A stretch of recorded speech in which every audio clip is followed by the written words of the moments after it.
diangkat dan dipulihkan. Terima kasih Bapa, kami sungguh percaya Tuhan. Di momen kenaikan-Mu ke surga Bapa, kami diangkat dan kami dipulihkan Tuhan. Mungkin saat ini Bapa kami mengalami titik terendah dalam hidup kami. Tapi kami percaya Tuhan, kami diangkat oleh Tuhan. Karena kami punya Tuhan yang naik ke surga, yang punya surga, yang berkuasa di surga. Maka mungkin saat ini kami yang lemah Tuhan, kami dipulihkan, kami disembuhkan. Kami yang berbeban berat Tuhan, karena begitu banyak perjuangan dalam kehidupan kami. Tapi kami percaya kami enggak sendirian.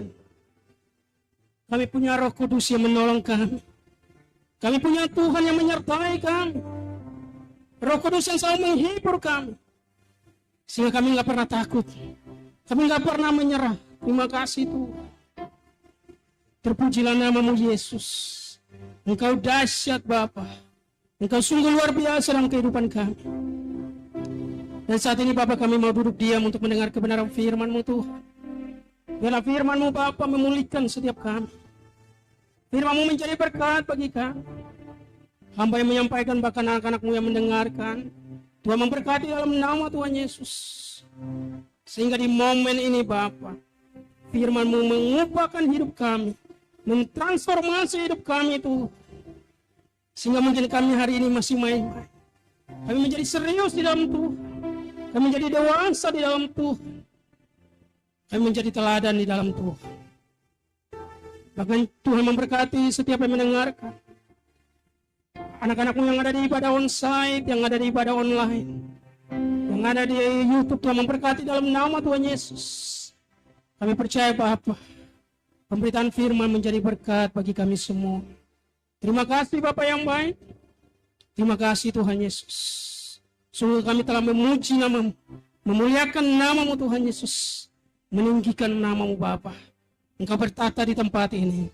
Hadirat-Mu memenuhi ruangan ini Bapa. Dalam nama Tuhan Yesus, kami siap untuk mendengar kebenaran firman-Mu. Haleluya. Amin. Silakan duduk Bapak Ibu Saudara. Berikan kemuliaan bagi Tuhan. Tim praise and worship kita yang begitu luar biasa. Saya melihat ada progres yang bagus dari tim praise and worship HGC Jakarta. Mungkin ini bisa jadi prospek ke depan. Kita bisa bikin band rohani. Amin Bapak Ibu. Ya, HGC Jakarta Band atau apalah namanya nanti kita cari, bisa menjadi tim praise and worship yang sangat hebat. Puji nama Tuhan, kita bersyukur untuk hari ini. Kita datang ke rumah Tuhan. Hari ini kita merayakan hari kenaikan Tuhan Yesus. Tuhan Yesus naik kemana Bapak Ibu? Ke surga. Berarti jelas Tuhan kita naik ke surga, bukan ke tempat yang lain. Berarti orang Kristen Bapak Ibu Saudara punya jaminan untuk masuk surga. Kenapa? Tuhannya masuk ke surga. Tuhannya sudah duluan ke surga, menyiapkan tempat bagi kita semua. Bapak Ibu sudah punya kertas? Biasa seperti outline khotbah kita, ada kertasnya. Kalau pulpennya lupa, ada 3 pulpen di depan. Dekat tas saya ada 3 pulpen. Mungkin Bapak Ibu bisa membantu Bapak Ibu semua. Kalau ada yang memerlukan pulpen, ada 3 atau 2 ya. Ya, boleh dipakai supaya ya kita makin bertumbuh luar biasa di dalam Tuhan. Oke, baik. Hari ini saya akan berbicara mengenai ciri-ciri orang yang dikuasai Roh Kudus. Ciri-ciri orang yang dikuasai Roh Kudus. Kita buka dalam Kisah Para Rasul pada pasal yang pertama, ayat 6 sampai ayat yang ke-11. Kisah Para Rasul pada pasal yang pertama, ayat yang ke-6 sampai ayat yang ke-11. Saya bacakan bagi kita, demikianlah firman Tuhan. Di sini dikatakan temanya atau judulnya, Yesus terangkat ke surga. Boleh Bapak Ibu kita sama-sama membaca kebenaran firman Tuhan ini dengan suara yang luar biasa. Ayat yang ke-6 dikatakan, maka bertanyalah mereka yang berkumpul di situ, Tuhan, maukah engkau pada masa ini memulihkan kerajaan bagi Israel? Ayat yang ketujuh, jawabnya, engkau tidak perlu mengetahui masa dan waktu yang ditetapkan Bapa sendiri menurut kuasanya. Tetapi kamu akan menerima kuasa kalau Roh Kudus turun ke atas kamu, dan kamu akan menjadi saksiku di Yerusalem dan di seluruh Yudea dan di Samaria dan sampai ke ujung bumi. Sesudah ia mengatakan demikian, terangkatlah ia disaksikan oleh mereka, dan awan menutupnya dari pandangan mereka. Ketika mereka sedang menatap ke langit, waktu ia naik itu, dikatakan tiba-tiba berdirilah dua orang yang berpakaian putih dekat mereka dan berkata kepada mereka, hai orang-orang Galilea, mengapakah kamu berdiri melihat ke langit? Yesus ini yang terangkat ke sorga meninggalkan kamu akan datang kembali dengan cara yang sama seperti kamu melihat dia naik ke sorga. Bapak Ibu Saudara yang dikasihi oleh Tuhan Yesus, kalau kita membaca kitab kisah para surat atau surat kisah para rasul, mulai dari ayat yang pertama dikatakan, hai Theophilus, dalam bukuku yang pertama aku menulis tentang segala sesuatu yang dikerjakan dan diajarkan Yesus sampai pada hari ia terangkat. Nah, Bapak Ibu Saudara, kita Injil atau surat kisah para rasul ditulis oleh Lukas. Lukas ini adalah seorang tabib. Kalau sekarang dokter, Bapak Ibu Saudara. Jadi Pak Dokter Lukas lah yang menulis surat kisah para rasul. Makanya dikatakan dalam bukuku yang pertama. Jadi buku yang pertama dari dokter atau tabib Lukas adalah Injil Lukas, Bapak Ibu Saudara. Dan surat kisah para rasul ini adalah bukunya yang kedua atau kitabnya yang kedua. Dan Lukas menuliskan kepada seorang yang bernama Theophilus. Nama ini kurang populer di kalangan Kristen, Bapak Ibu Saudara ya. Saya belum pernah ketemu orang namanya Theophilus. Atau ada Bapak Ibu pernah ketemu? Mungkin saya belum kenalan.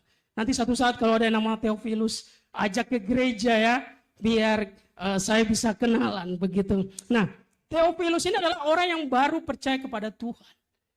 Theophilus ini adalah orang yang baru mengenal Tuhan, sehingga dia harus dikuatkan imannya. Sehingga Theophilus harus diteguhkan imannya, Bapak Ibu Saudara. Makanya Lukas atau Dokter Lukas menulis surat kepada Theophilus. Supaya apa? Theophilus dan orang yang baru percaya kepada Tuhan, mereka diteguhkan. Mereka bertumbuh di dalam Tuhan. Artinya ternyata Bapak Ibu Saudaraku, dari awal kekristenan, bahwa iman bertumbuh dari pendengaran akan firman Tuhan. Amin. Iman bertumbuh bukan hanya dari pendengaran, pembacaan. Ketika kita membaca, merenungkan, melakukannya, maka iman kita bertumbuh. Theophilus adalah orang percaya yang baru. Dan kemudian dia diberikan kitab, dia dikirimkan surat ini. Dan kita melihat Theophilus dan orang-orang yang baru percaya, mereka mengalami pertumbuhan di dalam Tuhan. Nah, Bapak Ibu Saudara yang dikasihi oleh Tuhan Yesus, di ayat yang ke-6 dikatakan, ya, kisah para rasul pada pasal yang pertama, ayat yang ke-6 firman Tuhan katakan, maka bertanyalah mereka yang berkumpul di situ, Tuhan, maukah engkau pada masa ini memulihkan kerajaan bagi Israel? Nah, Bapak Ibu Saudaraku, murid-murid Yesus adalah orang-orang Yahudi. Murid-murid Yesus adalah orang-orang Israel yang pada saat itu mereka mengalami aniaya. Mereka sedang dijajah oleh Romawi, Bapak Ibu Saudara, dan mereka sedang menantikan seorang pembebas. Mereka sedang menantikan seorang Mesias supaya apa? Supaya mereka bebas secara politik. Makanya ketika Yesus mau terangkat ke surga, murid-murid Yesus atau murid-murid yang lain yang bersama Yesus saat itu, ada banyak orang Bapak Ibu Saudara, lebih dari 11 orang. Dikatakan 120 orang kurang lebih pada saat itu. Dan mereka bertanya kepada Yesus, Tuhan, maukah saat ini engkau membebaskan Israel dari penjajah Romawi? Tetapi di sini dikatakan, jawabnya engkau tidak perlu mengetahui masa dan waktu yang ditetapkan Bapa sendiri menurut kuasanya. Nah ini perbedaannya antara Kristen dan Yahudi, Bapak Ibu Saudara. Kalau orang Kristen, Mesias sudah datang. Mesias yaitu Yesus yang kita sembah hari ini, Bapak Ibu Saudara. Ya, Mesias sudah datang, dilahirkan di Bethlehem seperti nubuatan para nabi. Kemudian Yesus ini, Yesus yang adalah Tuhan kita ini, dia melayani, kemudian dia mengalami penderitaan, mati, bangkit, dan kemudian naik ke surga. Hebat. Yesus kita itu komplit, Bapak Ibu Saudaraku. Yesus kita itu begitu sangat luar biasa hebatnya. Dari lahirnya, coba kita review kembali. Dari peristiwa Maria mengandung, dari peristiwa Yesus lahir, sampai Yesus menderita, Yesus wafat, sampai Yesus bangkit kembali, bahkan naik ke surga, Bapak Ibu Saudaraku. Itu sangat hebat. Itulah iman orang percaya yang murni, Bapak Ibu Saudara. Kita punya Tuhan yang dilahirkan ke dunia oleh Roh Kudus yang melalui Maria. Dan kemudian kita punya Tuhan yang berkarya, melayani. Dan kemudian selanjutnya kita punya Tuhan yang mau menderita bagi kita di kayu salib, peristiwa kayu salib. Dan kemudian dalam peristiwa kayu salib Yesus mati, dikuburkan, dan bangkit kembali. Makanya dikatakan di ayat yang 8 dikatakan, tetapi kamu akan menerima kuasa. Ayo sama-sama dikatakan, kalau Roh Kudus turun ke atas kamu, dan kamu akan menjadi saksiku di Yerusalem, di seluruh Yudea dan Samaria, sampai ke ujung bumi. Bapak Ibu Saudara yang dikasihi oleh Tuhan Yesus, pada saat itu murid-murid Yesus, mereka sudah dibaptis dalam nama Yesus. Mereka sudah dibaptis oleh guru mereka, yaitu Yesus. Tetapi apa yang terjadi? Mereka belum dibaptis oleh Roh Kudus. Kenapa belum ada Roh Kudus? Karena masih ada Yesus di dunia. Ketika Yesus naik ke surga, maka Roh Kudus akan turun memenuhi para muridnya. Bukan hanya 11 orang tadi, tetapi murid-murid yang lain, yang jumlahnya total 120 orang, Bapak Ibu Saudara. Dan tujuan ketika Tuhan memberikan Roh Kudus turun atas kita, kamu akan menjadi saksiku di Yerusalem, Yudea, dan sampai ke ujung bumi. Mulai dari Yerusalem, Yudea, Samaria, sampai ke ujung bumi. Bapak Ibu Saudaraku, artinya orang yang sudah diurapi oleh Roh Kudus, dia harus menjadi saksi. Amin. Orang yang diurapi oleh Roh Kudus, dia akan mengajak orang untuk kembali kepada Tuhan. Amin. Dia menjadi saksi. Orang yang sudah diurapi oleh Roh Kudus, dia akan menjangkau orang supaya mereka kembali kepada Tuhan. Orang yang diurapi oleh Roh Kudus karena dia saksi, dia akan menguatkan banyak orang yang mungkin saat ini mereka sedang mengalami kelemahan secara rohani. Mereka saat ini mengalami penurunan degradasi rohani, Bapak Ibu Saudaraku. Ini menjadi tugas kita karena kita sudah dikuasai oleh Roh Kudus. Roh Kudus sudah turun atas kita, Bapak Ibu Saudaraku, untuk kita menjadi saksi. Berarti orang-orang yang dikuasai oleh Roh Kudus, saya percaya mereka bukanlah orang yang egois, amin. Mereka bukanlah orang-orang yang hanya mementingkan diri sendiri. Tetapi orang yang dikuasai oleh Roh Kudus, dia menjadi saksi. Dimulai dari Yerusalem, dimulai dari keluarga, Bapak Ibu Saudaraku.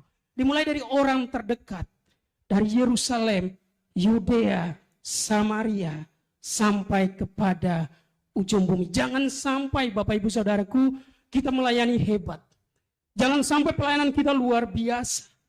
Tetapi Yerusalem kita lupa untuk menyelamatkannya. Amin. Kita lupa untuk memberitakan Injil kepadanya. Kita boleh melayani dahsyat luar biasa.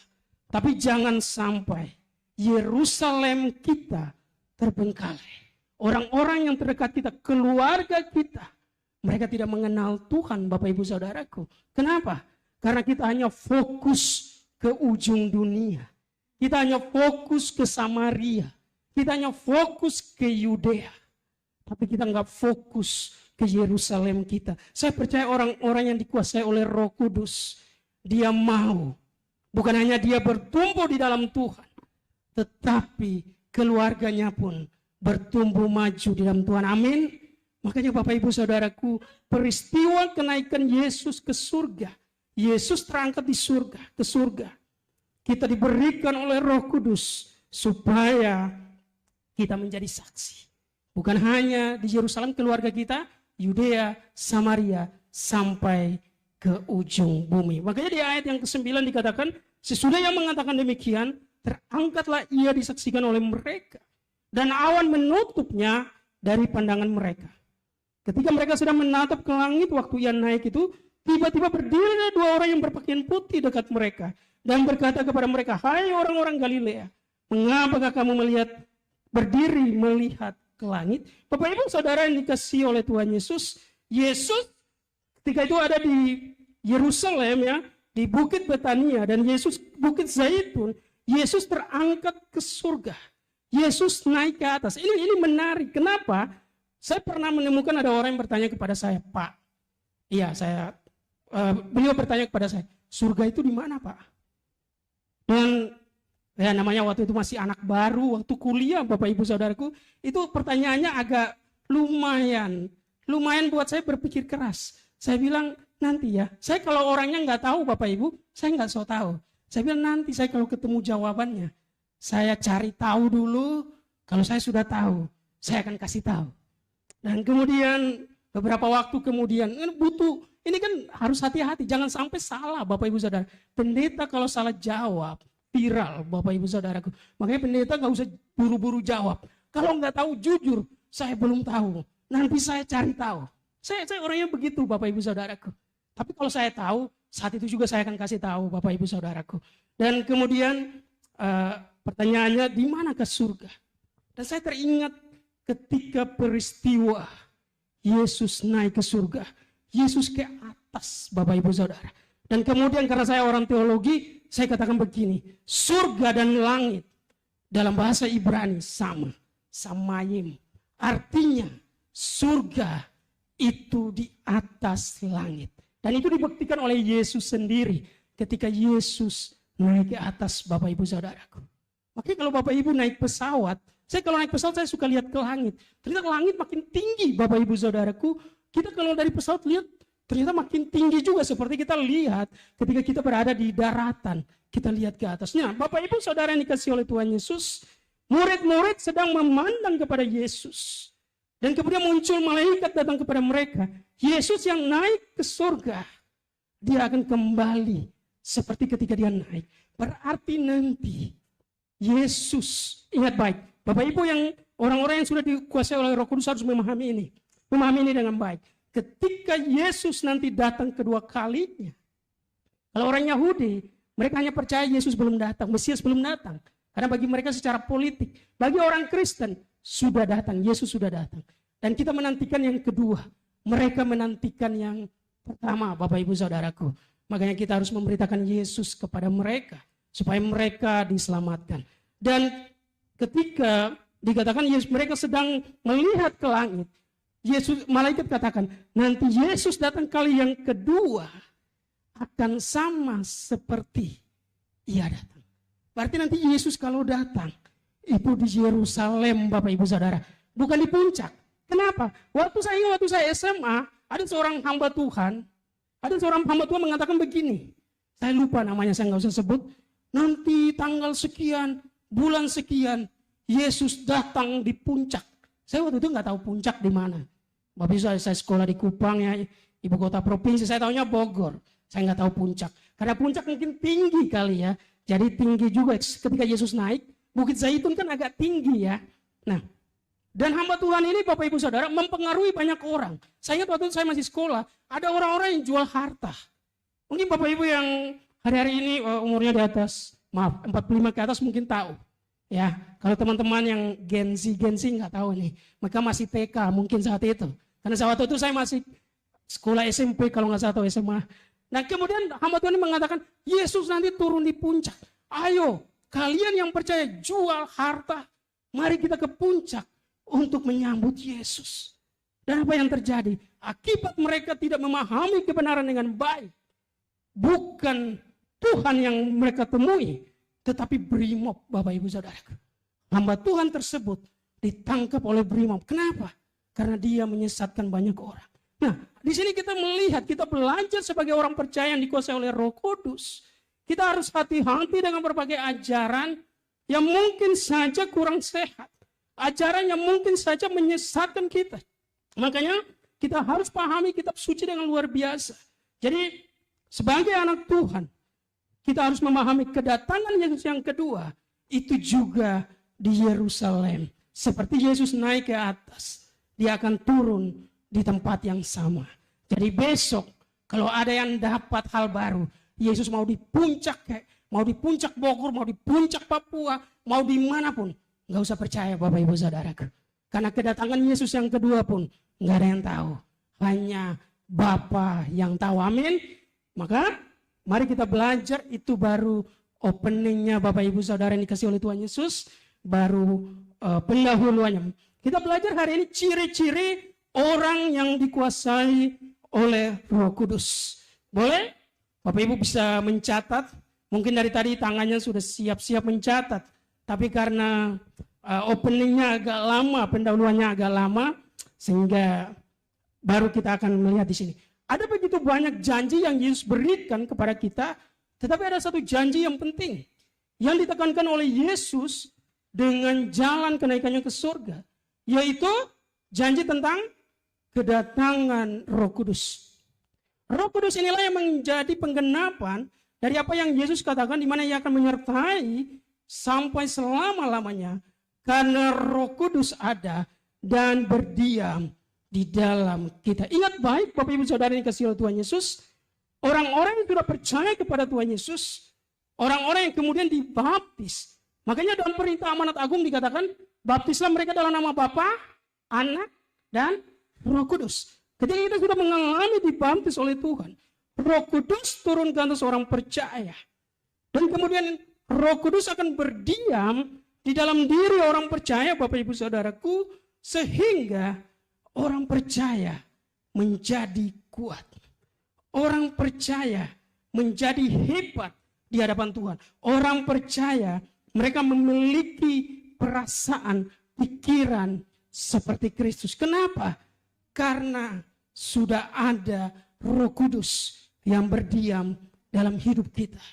Makanya ketika Yesus naik ke surga, pribadi Yesus naik ke surga, Bapak Ibu Saudara, saat ini yang berkuasa di bumi, saat ini yang ada di bumi adalah Roh Kudus. Makanya dikatakan Roh Kudus, janji mengenai kedatangan Roh Kudus menguatkan kita orang percaya. Coba di slide berikutnya. Nah, orang-orang yang dipenuhi oleh Roh Kudus, Bapak Ibu Saudaraku, dikatakan mereka akan memiliki namanya buah roh. Seperti dalam Galatia pada pasal yang kelima, ayat 22 dan ayat 23. Saya percaya Bapak Ibu hafal ya. Coba dengan keras kita katakan bersama. Tetapi buah roh ialah kasih, sukacita, damai sejahtera, kesabaran, kemurahan, kebaikan, kesetiaan, kelemah lembutan, penguasaan diri. Tidak ada hukum yang menentang hal-hal tersebut. Coba di slide berikutnya. Dikatakan orang-orang yang dikuasai Roh Kudus akan berbuah. Yang dimaksud buah di sini adalah sesuatu yang nampak keluar dan dapat dinikmati oleh orang lain. Orang-orang yang dekat dengan orang tersebut akan melihat perbedaannya secara jelas dan tentu perubahan ke arah yang positif. Bapak Ibu Saudaraku, ketika Yesus naik ke surga dan Roh Kudus turun atas para muridnya, mereka berbuah dengan luar biasa. Ketika pada peristiwa Pentakosta, ya, dalam peristiwa Pentakosta, para murid-muridnya, mereka dikuasai oleh Roh Kudus. Walaupun mereka bukan orang terpelajar, Bapak Ibu Saudaraku, tapi karena kuasa Roh Kudus, mereka bisa berbahasa dalam bahasa yang lain. Bahasa yang dimengerti oleh orang-orang Yahudi, dari orang-orang diaspora Yahudi, dari tempat yang lain, Bapak Ibu Saudaraku. Nah, melalui kuasa Roh Kudus yang sama ini, ada sesuatu yang nampak keluar. Makanya ketika Simon Petrus berkhotbah, 3.000 jiwa bertobat Bapak Ibu Saudara. Ada sesuatu yang nampak keluar. Ada perubahan yang nampak terjadi bagi orang percaya ketika kita dikuasai oleh Roh Kudus. Ada sesuatu yang dilihat oleh orang lain dalam diri orang percaya ketika kita dikuasai oleh Roh Kudus. Makanya saya percaya Bapak Ibu Saudara, orang percaya itu sebenarnya kita ini buatan Allah. Kita bisa mengalami perubahan ke arah yang lebih baik. Amin. Kita bisa mengalami perubahan yang bisa dilihat oleh banyak orang. Kenapa? Karena kita sudah diberi Roh Kudus. Kita sudah punya Roh Kudus yang membantu kita, yang menguatkan kita supaya kita bisa mengalami perubahan. Karena orang-orang yang mau bertumbuh Bapak Ibu Saudara harus berubah dulu. Makanya buah itu dapat nampak Bapak Ibu Saudara. Itu melalui proses. Ya, melalui proses. Buah mangga butuh waktu Bapak Ibu Saudaraku. Enggak bim salah bim langsung jadi buah mangga, enggak seperti itu. Butuh proses supaya buah roh orang percaya dapat terlihat. Jadi slide berikutnya.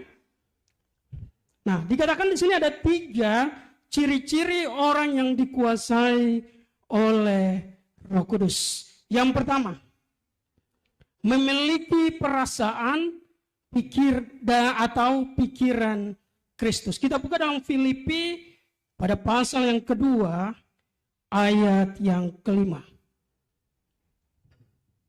Kita buka dalam surat Filipi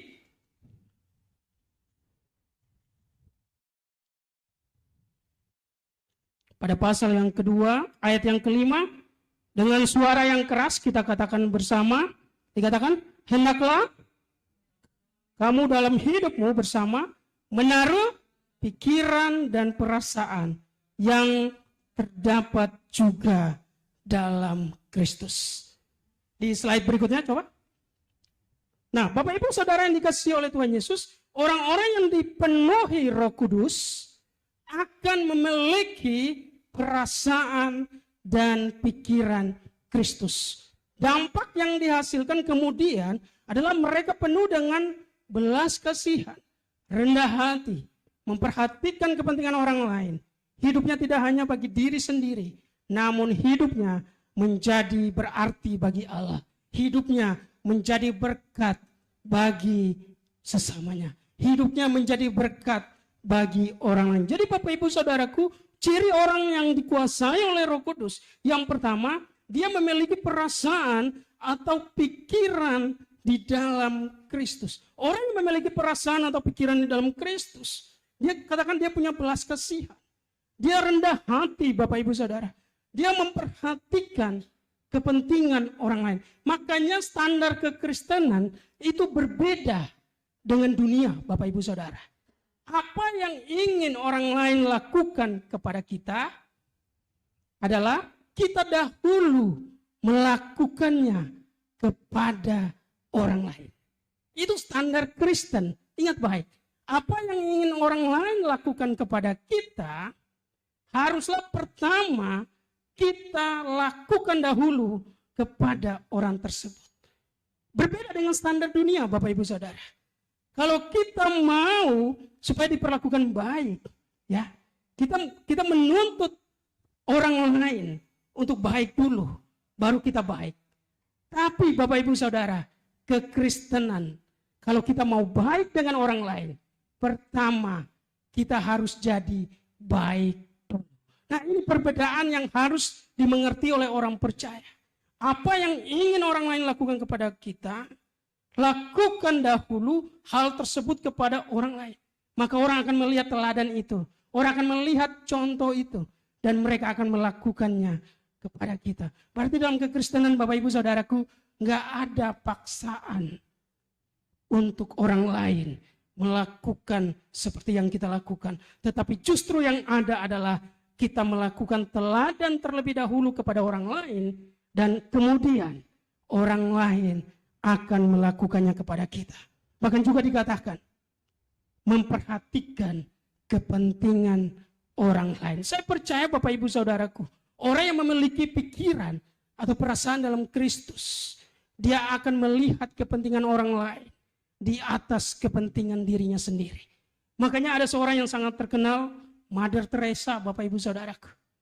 Kalau dia mau melihat kepentingannya doang, dia nggak pergi ke India untuk dia bisa mengubah banyak orang, untuk dia bisa melakukan sebuah perubahan yang hebat, untuk dia bisa melakukan sebuah perubahan yang luar biasa. Tetapi justru karena dia sudah dikuasai oleh Roh Kudus, dia memiliki Roh Kudus, dia memiliki ciri Roh Kudus dalam hidupnya, ya. Dia memiliki pikiran, perasaan pada Kristus, sehingga ketika dia melihat kepentingan orang lain, dia punya belas kasihan, Bapak Ibu Saudaraku. Dan kemudian belas kasihan itu menuntun dia pada panggilannya untuk mengubah sebuah kota di India, supaya India mengalami transformasi, India mengalami perubahan. Bapak Ibu Saudara yang saya kasih dalam Tuhan Yesus, saya percaya kalau kita mau ingin maju dalam pelayanan kita, belas kasihan ini yang perlu kita lakukan. Belas kasihan ini yang perlu ada dalam kehidupan kita. Memperhatikan kepentingan orang lain. Ini yang perlu kita lakukan dalam kehidupan kita. Memperhatikan kepentingan orang lain. Inilah yang menjadi ciri kita, jemaat HGC. Supaya apa? Supaya pikiran dan perasaan kita hanya tertuju pada Kristus. Pikiran kita seperti pikiran Kristus. Kenapa? Karena pikiran Kristus belas kasihan, Bapak Ibu. Ketika Yesus melihat orang buta, Yesus menyembuhkannya. Ketika Yesus melihat orang yang lumpuh, Yesus menyembuhkannya. Ketika Yesus melihat orang yang membutuhkan, Bapak Ibu Saudara. Bahkan ketika Yesus melihat Sakeus, yang adalah dipandang sebagai orang berdosa, karena dia kerja di bagian bea cukai, Bapak Ibu Saudaraku, orang lain gak memperhatikan, tapi Yesus memperhatikan. Yesus memiliki belas kasihan. Kalau kita punya pikiran, perasaan dalam Kristus, di momen kenaikan Kristus ke surga ini Bapak Ibu Saudara. Kalau kita punya belas kasihan atas orang-orang yang di luar sana, yang mungkin kalau kita gak memberitakan Yesus kepada mereka, mereka menuju kepada kebinasaan, Bapak Ibu Saudara. Justru melalui belas kasihan inilah yang dimana kita terpanggil untuk menjadi berkat bagi mereka. Kemarin saya dapat cerita, dapat bocoran dari ibu guru sekolah minggu, Bapak Ibu. Jadi saya spill sedikit ya. Ketika persembahan, selesai persembahan, katanya kalau sekolah minggu kan mereka hitung bersama. Ketika hitung persembahan, kemudian adik-adik sekolah minggu katakan begini, anak-anak sekolah minggu lah ya, adik-adik kejauhan, Bapak Ibu Saudara. Om, soalnya dipanggil om. Padahal pengen dipanggil kakak, tapi kejauhan sekali begitu ya. Ya. Kemudian anak-anak sekolah minggu katakan begini, ini uangnya mau dipakai beli makanan, buat bagi-bagi di jalanan. Wah, dahsyat Bapak Ibu Saudara yang dikasih oleh Tuhan Yesus. Artinya pesan atau pelayanan yang pernah kita buat atas dasar belas kasih, itu sudah menjadi satu teladan yang bagus bagi anak-anak. Sehingga mereka melihat itu. Dan itu nancap dalam pikiran mereka, Bapak Ibu Saudaraku. Itu yang menggerakkan mereka. Makanya apa yang kita lakukan hari ini dalam pelayanan kita, itu dilihat oleh adik-adik sekolah minggu. Anak-anak sekolah minggu, Bapak Ibu Saudara. Mereka melihat, mereka memperhatikan, jangan anggap remeh anak-anak sekolah minggu. Karena Bapak Ibu Saudara, motivasi mereka tulus. Motivasi mereka jujur. Mereka mau supaya mereka bertumbuh di umur mereka yang kecil. Makanya berikan teladan yang baik bagi anak-anak sekolah minggu. Amin. Kita yang sudah dewasa, Bapak Ibu Saudaraku, dewasa secara rohani, yang memiliki pikiran, memiliki perasaan di dalam Kristus, mari kita menjadi teladan bagi mereka. Karena teladan yang baik akan mereka ambil. Tapi kalau teladan yang gak baik, itu pun akan mereka cerna, Bapak Ibu Saudara. Dan impactnya kurang bagus kalau teladan itu kurang bagus bagi mereka. Makanya sangat dahsyat, sangat luar biasa yang gereja kita lakukan. Kalau kita memiliki perasaan di dalam Kristus, kita punya belas kasihan, kita memperhatikan kepentingan orang lain. Makanya orang-orang yang terlibat dalam pelayanan, Bapak Ibu Saudaraku, kita melihat kepentingan Kristus. Kenapa kita semangat dalam melayani pekerjaan Tuhan? Kenapa? Karena kita mensyukuri begitu besarnya pengorbanan Tuhan bagi kita. Kita bersyukur atas kasih Tuhan yang luar biasa bagi kita, sehingga kita begitu semangat dalam melayani pekerjaan Tuhan. Mungkin dalam pelayanan kita, Bapak Ibu Saudaraku, ada yang kita dapat, tapi mungkin dari pengorbanan kita. Kalau dipandang secara materi nggak seberapa, Bapak Ibu Saudaraku, tapi ingat baik, justru karena fokus kita kepada Kristus, maka apa yang kita lakukan dalam pelayanan kita melakukannya dengan tulus. Amin. Karena fokus kita pada Kristus, apa yang kita lakukan dalam pelayanan kita untuk kepentingan sesama kita, kepentingan jemaat Tuhan, supaya kita mengalami kemajuan, kita melakukannya dengan tulus, kita melakukannya dengan jujur, kita melakukannya dengan penuh tanggung jawab, kita melakukannya dengan penuh antusias, Bapak Ibu Saudara yang dikasihi oleh Tuhan Yesus. Makanya saya ingat di tahun lalu kalau nggak salah, atau 2 tahun lalu, saya nggak catat di handphone saya. Waktu itu saya katakan di grup, maaf saya terlambat. Karena Bapak Ibu saya jam, bagi saya kalau lebih dari 2:30, saya terlambat Bapak Ibu saya. Walaupun lewat 1 menit, saya di seberang Supomo Indomaret. Kalau sudah 2:30 tank, saya terlambat Bapak Ibu. Dan waktu itu saya, kalau nggak salah saya chatting atau di mana, maaf saya terlambat. Dan saya sampai ke gereja. Dan ada Bapak Ibu yang buru-buru ke gereja, oh Pak Hari terlambat nih. Padahal ketika sampai saya ada Bapak Ibu Saudara. Karena jam terlambat saya 2:30 lewat 1, saya terlambat. Bapak Ibu Saudaraku, kenapa kita melakukan sebuah pelayanan untuk kepentingan Tuhan? Kita melakukannya dengan penuh antusias. Kita melakukannya dengan penuh tanggung jawab. Karena kita pandang adalah Kristus. Amin. Karena pikiran kita, perasaan kita adalah Kristus yang ada dalam diri kita. Makanya saya melihat jemaat kita adalah jemaat yang sangat dewasa, jemaat yang sangat luar biasa. Makanya dari tahun ini Bapak Ibu Saudaraku, dalam diri saya begini.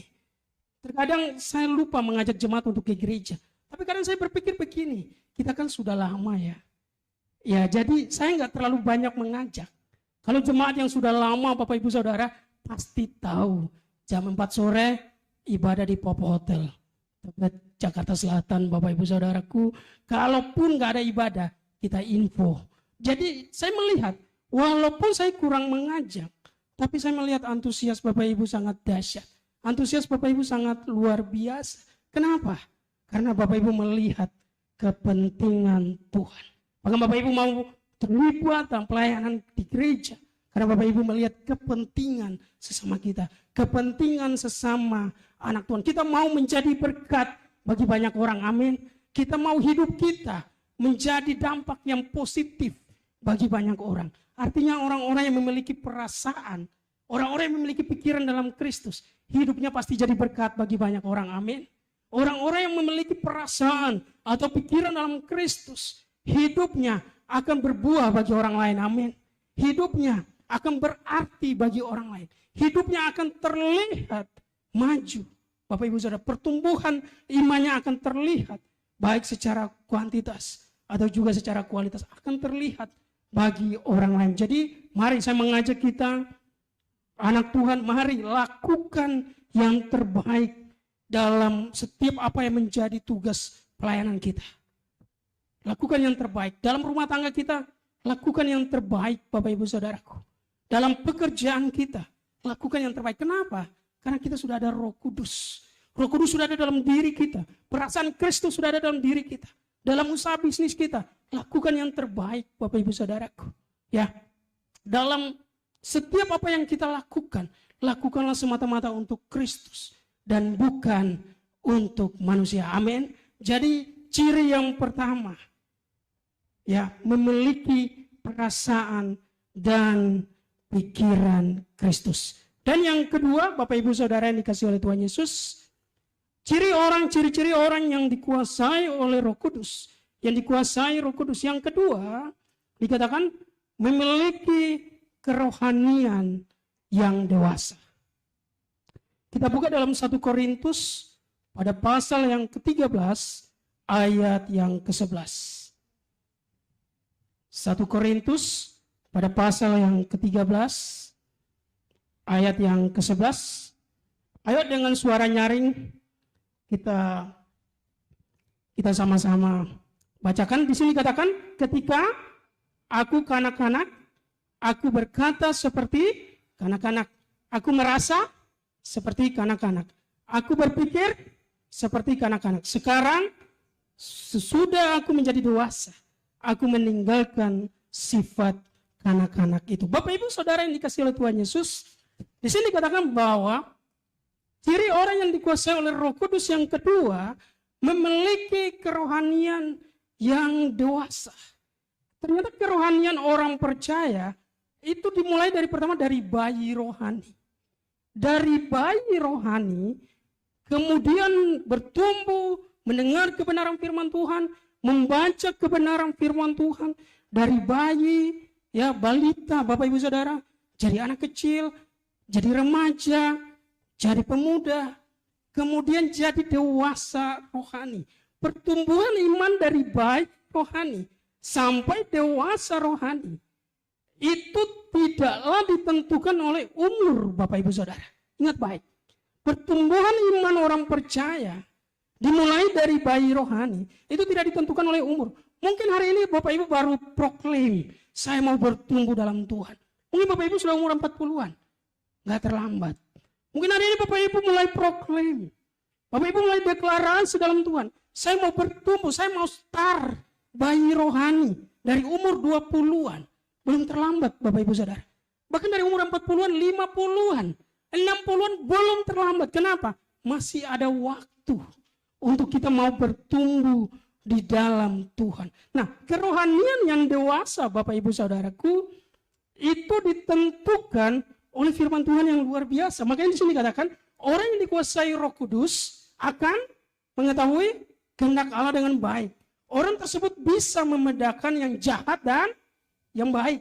Dalam hidupnya mereka bisa memilih yang sesuai dengan kehendak Allah. Orang yang memiliki kedewasaan rohani, orang yang rohaninya dewasa Bapak Ibu Saudara, dia bisa membedakan mana kehendak Allah, mana yang bukan kehendak Allah. Kalau bayi rohani Bapak Ibu Saudara, belum bisa. Kenapa? Bayi kalau dikasih nasi, apalagi nasi padang Bapak Ibu Saudara ya, itu bisa mencret. Kenapa? Banyak santan. Makanya bayi itu dikasih apa? Susu. Makanan yang enak, yang mudah dicerna Bapak Ibu Saudaraku. Makanan yang cepat, supaya dia cepat pertumbuhannya. Tetapi ketika beranjak dari bayi rohani sampai dewasa rohani, orang akan tahu membedakan mana kehendak Allah dan mana yang bukan kehendak Allah. Makanya orang yang dari bayi rohani dikasih susu, dikasih makanan yang enak, dan kemudian dia beranjak menjadi dewasa rohani. Bapak Ibu Saudara ingat baik, dia akan mendapat makanan yang keras. Coba kita buka 1 Korintus pada pasal yang ketiga ayat yang kedua. 1 Korintus pada pasal yang ketiga ayat yang kedua dikatakan, susulah yang kuberikan kepadamu, bukanlah makanan keras, sebab kamu belum dapat menerimanya, dan sekarang pun kamu belum dapat menerimanya. Bapak Ibu Saudara yang dikasihi oleh Tuhan Yesus, orang yang bayi rohani, dikatakan di sini 1 Korintus pada pasal yang ketiga ayat yang kedua, orang yang bayi rohani cirinya dikatakan perselisihan, cepat tersinggung Bapak Ibu Saudaraku. Orang yang bayi rohani cepat bereaksi. Sini katakan perselisihan muncul karena apa? Karena bayi rohani. Tetapi ketika orang yang sudah dewasa rohani, apapun situasi di luar sana yang berusaha untuk memprovokasinya, dia tetap santai Bapak Ibu Saudaraku. Dia tetap nggak terpengaruh. Makanya ada sebuah quote mengatakan begini, kalau kita kurang bereaksi, maka kita akan menang. Tapi sebaliknya, kalau kita banyak bereaksi, kemungkinan kita nggak menang Bapak Ibu Saudaraku. Kalau kita mau memenangkan, kita mau menjadi dewasa rohani, makanan kita adalah makanan yang keras Bapak Ibu Saudara yang dikasih oleh Tuhan Yesus. Saya percaya banyak tantangan boleh terjadi. Banyak cobaan boleh terjadi. Tapi kita nggak pernah tinggalkan Tuhan, amin. Kita tetap kuat di dalam Tuhan. Banyak provokasi boleh ada. Banyak hal-hal yang mungkin merendahkan kita. Banyak orang yang mungkin memfitnah kita. Tapi kita nggak terprovokasi. Kenapa? Karena kita sudah dewasa rohani. Kurangi tersinggung Bapak Ibu Saudaraku. Orang yang dewasa rohani, kurangi tersinggung. Bukan berarti dia nggak punya perasaan. Ya Bapak Ibu ya, jangan sampai kalau sudah dewasa rohani, dia udah nggak punya perasaan. Orang kalau dewasa rohani, kurangi tersinggung, maka kita akan mengalami pengalaman yang dewasa bersama Tuhan. Amin. Makanya makanan keras nggak gampang. Gereja kita hari ini makanannya keras, Bapak Ibu Saudara. Dari sekian banyak pendeta yang khotbah di sini, teman-teman hamba Tuhan yang diundang, baik ya diundang oleh Pak Gembala atau juga dari saya atau dari kenalan kita yang berkhotbah sini, mereka punya testimoni begini. Jemaat HGC itu hebat. Mau khotbah makanan keras, mau khotbah makanan ringan, mereka tetap luar biasa. Amin. Coba berikan kemuliaan bagi nama Tuhan. Itu jemaat HGC, Bapak Ibu Saudara yang dikasihi Tuhan Yesus. Makanya kita bisa, siapapun yang khotbah, mau khotbahnya keras, mau khotbahnya ringan, mau khotbahnya mengandung susu, mau khotbahnya mengandung makanan keras, HGC tetap maju. Kenapa? Karena saya melihat ada kedewasaan dalam diri jemaat kita. Makanya ketika Pak Gembala punya program supaya kita bisa lebih, makanan keras kita lebih banyak lagi, lebih dewasa lagi, lebih bertumbuh lagi, kita buat namanya outline khotbah. Ya Bapak Ibu Saudaraku, ini gak gampang. Kenapa? Karena pergumulan dari Pak Gembala, kemudian buat outline khotbah, dan ketika kita mengikutinya, kita akan maju Bapak Ibu Saudaraku. Ikuti saja yang sudah ditetapkan. Kalau kita ikuti, kita baca, kita catat Bapak Ibu Saudara. Kemudian kita baca kembali. Di sini nggak ada yang punya PR di rumah Bapak Ibu Saudara. Yang sekolah nggak banyak di sini. Yang sekolah cuma beberapa doang. Kita baca kembali di rumah. Akan ada rema firman Tuhan yang akan kita dapat, amin. Makanya orang yang dewasa rohani itu aktif Bapak Ibu Saudara. Dia nggak pasif. Makanya ketika Bapak Ibu belajar, ada outline khotbah, baca. Dan kalau ada pertanyaan, tolong ditanyakan. Kalau nggak ke saya, juga ke Pastor Luli. Kalau saya nggak tahu Bapak Ibu Saudara, kembali lagi. Nanti saya cari tahu. Dan saya akan kasih tahu Bapak Ibu semua. Makanya dari kedewasaan rohani ini, apa yang terjadi? Kita akan sampai kepada pertumbuhan iman. Hanya orang-orang yang dewasa rohani. Hanya orang-orang yang mau mendengar makanan keras, khotbah yang keras, yang bisa bertumbuh Bapak Ibu Saudara. Anak kalau minum susu terus, dia akan seperti itu terus Bapak Ibu. Tapi kalau dia makan nasi, kemudian ya tambah lauk, tambah nasi, berbagai macam nasi. Kemudian dia akan mengalami kedewasaan. Hidupnya akan terus maju. Dia akan terus maju dan maju. Kenapa? Makanan keras. Orang percaya makanan keras. Karena kita sudah diberi Roh Kudus, kekuatan untuk kita bisa mengatasinya. Supaya kita bisa hidup, supaya kita bisa bertumbuh dewasa. Tuhan sudah memberikan Roh Kudus bagi kita. Makanya mari saya mengajak kita. Mari miliki kerohanian yang dewasa. Ketika Yesus naik ke surga, Yesus punya janji, aku akan menyertai kamu senantiasa sampai kepada akhir zaman. Mungkin hari ini pergumulan kita. Kita mau melakukan seperti apa yang menjadi kehendak Tuhan. Kita mau melakukan apa yang menjadi kehendak Allah. Enggak gampang Bapak Ibu Saudaraku. Dalam pergumulan pribadi kita. Untuk kita mengikuti apa yang menjadi kebenaran firman Tuhan. Untuk kita menjadi teladan. Untuk kita bisa melakukan sesuai kebenaran firman Tuhan. Tetapi orang yang mau dewasa rohani, dia akan terus maju dan maju. Kalau jatuh, bangun lagi Bapak Ibu Saudara. Kalau dia nggak kuat, dia akan berserah kepada Tuhan. Dia nggak menyerah, tapi dia berserah untuk dia terus maju di dalam Tuhan. Makanya di slide berikutnya dikatakan pikiran mereka apa Bapak Ibu tertuju kepada perkara-perkara di atas dan mengalami perubahan dari sifat-sifat yang buruk menjadi sifat-sifat yang dapat dipertanggungjawabkan. Bapak Ibu Saudara yang dikasihi oleh Tuhan Yesus. Impact dari orang yang memiliki kedewasaan rohani. Ada sesuatu yang terlihat. ada perubahan yang terjadi dalam kehidupannya.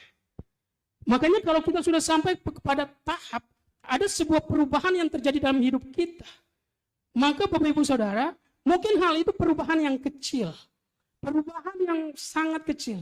Tetapi kalau perubahan itu sudah ada, tandanya kita sudah memiliki kedewasaan di dalam Tuhan. Fokus kepada perkara-perkara di atas. Fokus kepada firman Tuhan. Fokus kepada Tuhan, Bapak Ibu Saudara. Kenapa? Karena kita mau menjadi dewasa rohani untuk menyenangkan Tuhan kita. Amin. Kita mau menjadi dewasa rohani supaya kita bisa jadi berkat bagi lingkungan kita. Ingat baik, khotbah bulan-bulan lalu, kita adalah ambasadornya Tuhan. Amin. Hidup dalam ketaatan. Kita adalah wakilnya Tuhan. Hidup dalam ketaatan kepada Tuhan. Taat kepada firman Tuhan, taat kepada hukum dunia, Bapak Ibu Saudara.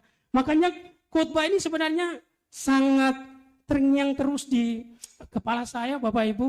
Karena saya yang khotbah juga, waktu itu ada bagian yang saya khotbahkan mengenai kita tunduk kepada firman Allah, kita tunduk kepada hukum dunia.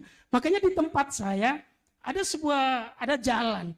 Kalau saya lawan arah 2 meter, itu menyingkat waktu 5 menit, Bapak Ibu Saudara. Tapi tiap kali saya mau gas untuk lawan arah, saya ingat khotbah ini. Ya, saya ingat khotbah, karena saya yang khotbah. Saya ingat khotbah itu, waktu itu saya bicara juga mengenai flyover yang ada di Casablanca. Kemudian saya putar setir, Bapak Ibu Saudara. Nggak apa-apa, saya mutar balik. Saya belajar untuk taat pada hukum Tuhan dan juga hukum dunia. Terkadang Bapak Ibu Saudara, kita lebih mudah untuk mengajarkan, tapi nggak mudah untuk melakukan. Amin. Kita lebih mudah untuk mengkhotbahkan. Ini bukan pantun Bapak Ibu Saudara, tapi kita nggak mudah untuk kita melakukannya.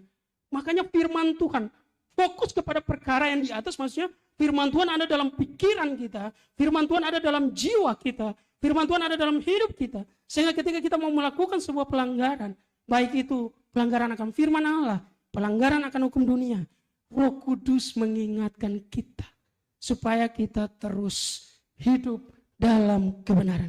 Sebelum saya khotbah itu, Bapak Ibu Saudara, ini pengakuan. Saya suka lawan arah karena memang cepat, cuma 2 meter. Lewat, saya singkat waktu 5 menit, Bapak Ibu Saudara. Tapi setelah khotbah itu, wow, selama ini saya salah, Bapak Ibu Saudara. Saya belum menjadi ambasadornya Tuhan. Ada ketaatan-ketaatan hal kecil yang saya langgar. Biasanya orang kan fokus pada pelanggaran yang besar, Bapak Ibu Saudara. Pelanggaran besar, pelanggaran kecil, sama Bapak Ibu Saudara di hadapan Tuhan. Dosa besar, dosa kecil, sama di hadapan Tuhan. Makanya ketika Abraham nggak ngaku Hagar, Sarah istrinya, itu bukan dosa putih, nggak ada dosa warna-warni, Bapak Ibu Saudara, nggak ada. Tetap dosa di hadapan Tuhan. Tapi sebenarnya Sarah memang saudaranya Abraham, tapi beda nyokap, Bapak Ibu Saudara. Mereka beda ibu. Tetapi status saat itu dia sudah menjadi istri. Ada di sini yang nggak ngaku istrinya di depan orang lain, Bapak Ibu Saudara. Ini saya baru dapat rema firman Tuhan. Bapak Ibu Saudara yang dikasih oleh Tuhan Yesus, Abraham karena nggak ngaku, akhirnya terjadi apa? Dia meneruskan bersama Hagar. Bapak Ibu Saudara dikasih oleh Tuhan Yesus, sebagai seorang suami, dia harus menjadi kebanggaan istri. Amin. Sebagai seorang istri, harus menjadi kebanggaan suami. Amin. Istri jadi kebanggaan suami, suami jadi kebanggaan istri. Ibu-ibu jadi kebanggaan, orang tua jadi kebanggaan anak. Anak-anak jadi kebanggaan orang tua. Supaya ketika orang melihatnya, Bapak Ibu Saudara, karena kita fokus pada perkara yang di atas, kita sudah dewasa rohani, kita akan menjadi berkat di lingkungan di mana kita ada. Maka yang kedua, ciri orang yang dikuasai oleh Roh Kudus. Yang kedua adalah memiliki kerohanian yang dewasa. Dan yang ketiga atau yang terakhir, Bapak Ibu Saudara yang dikasih oleh Tuhan Yesus, yang terakhir dikatakan memiliki karakter yang unggul. Memiliki karakter unggul. Kita buka dalam Galatia pada pasal yang kelima, ayat 22 dan 23. Galatia pada pasal yang kelima, ayat 22 dan ayat 23.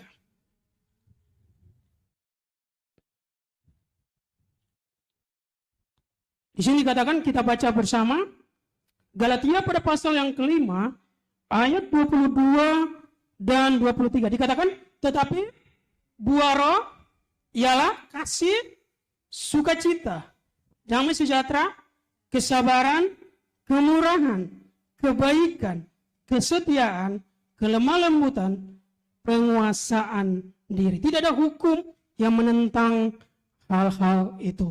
Dikatakan di sini Bapak Ibu Saudara, buah roh semakin nampak dan dapat dirasakan oleh semua orang di dekatnya.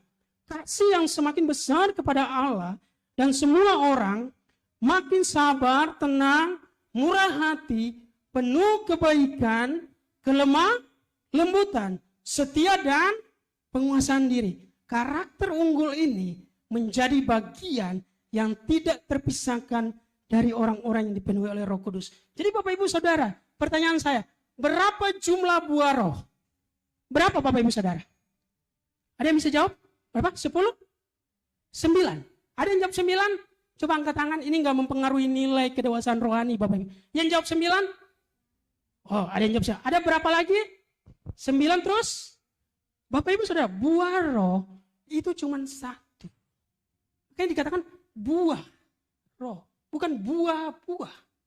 Artinya Bapak Ibu Saudara, orang yang dikuasai oleh Roh Kudus, yang memiliki karakter unggul, dia harus memiliki ke-9 hal ini. Jadi dalam buah roh ini, dalam satu ini, di dalamnya macam-macam Bapak Ibu Saudara.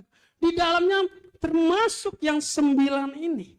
Dikatakan, ya, ada kasih, ada sukacita, ada damai sejahtera, ada kesabaran, kemurahan, kebaikan, kesetiaan, kelemah lembutan, dan penguasaan diri. Jangan sampai kalau Bapak Ibu bilang 9 buah roh, Bapak Ibu cuma pilih satu. Ya kan? Bapak Ibu opsinya, oh saya cuma pilih 2 atau 3. Yang saya lakukan kasih Pak, penguasaan diri Pak, saya pilih penguasaan diri. Saya pilih sukacita, damai sejahtera. Bapak Ibu Saudara, buah roh itu satu. Impactnya, dampaknya 9. Seperti yang firman Tuhan katakan. Makanya orang-orang yang dikuasai oleh Roh Kudus, dia akan punya ke-9 impact buah roh ini. Ke-9 dampak buah roh ini, sehingga apa? Karakternya unggul di hadapan orang lain, Bapak Ibu Saudara. Orang percaya itu menjadi berbeda dengan orang lain. Karena apa? Dia punya buah roh. Ingat, buah roh cuma satu Bapak Ibu Saudara. Ya, kalau nggak puas nanti kita bahas di Komsel supaya lebih hebat lagi, lebih luar biasa lagi. Buah roh, kenapa cuma satu? Buah, kata buah. Kalau buah-buah berarti banyak. Ya, kalau buah berarti satu.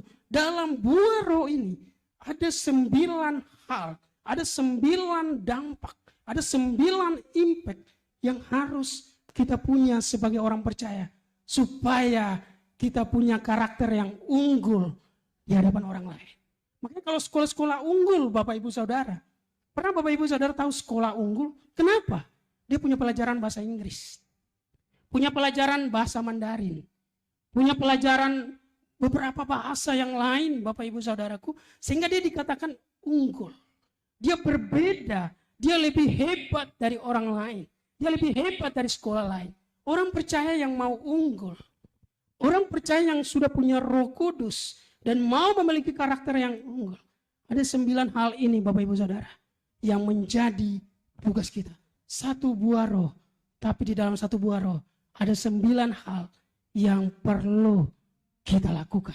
Supaya apa? Supaya kita menjadi berbeda. Amin. Kita melakukannya supaya kita menjadi hebat di hadapan orang lain. Mungkin hari ini Bapak Ibu memiliki Roh Kudus. Mungkin Bapak Ibu nggak berbahasa roh.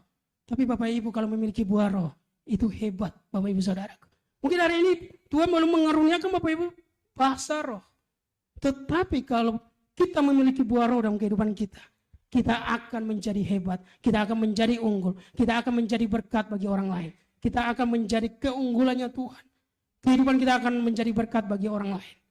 Makanya mari tugas kita di sore ini dalam peristiwa kenaikan Tuhan Yesus. Tuhan sudah naik ke surga, meninggalkan Roh Kudusnya bagi kita semua. Kita yang sudah memiliki ciri Roh Kudus ini, Mari miliki karakter yang unggul. Kenapa kita bisa hebat, kita bisa unggul, kita bisa luar biasa? Karena kita diberi Roh Kudus untuk menyertai kita, untuk menolong kita, membantu kita menjadi lebih luar biasa semakin hari, dari bayi rohani menjadi dewasa rohani. Jadi Bapak Ibu Saudara, ada 3 ciri orang percaya, orang yang memiliki Roh Kudus. Yang pertama tadi, memiliki perasaan di dalam Kristus. Dan yang kedua, dia memiliki kerohanian yang dewasa. Dan yang ketiga, dia memiliki karakter yang unggul. Kiranya firman Tuhan di sore hari ini, dalam peristiwa kenaikan Tuhan Yesus ke surga. Dia ke surga, tapi dia nggak pernah meninggalkan kita. Memberikan Roh Kudus untuk menyertai kita. Supaya apa? Supaya kita menjadi berkat bagi lingkungan di mana kita ada. Supaya kita semakin hari dipenuhi oleh Roh Kudus. Supaya kita memiliki karakter yang unggul. Kita memiliki kerohanian yang dewasa. Dan kita memiliki pikiran, perasaan dalam Kristus. Kiranya firman Tuhan ini menjadi berkat bagi kita. Mari kita berdoa.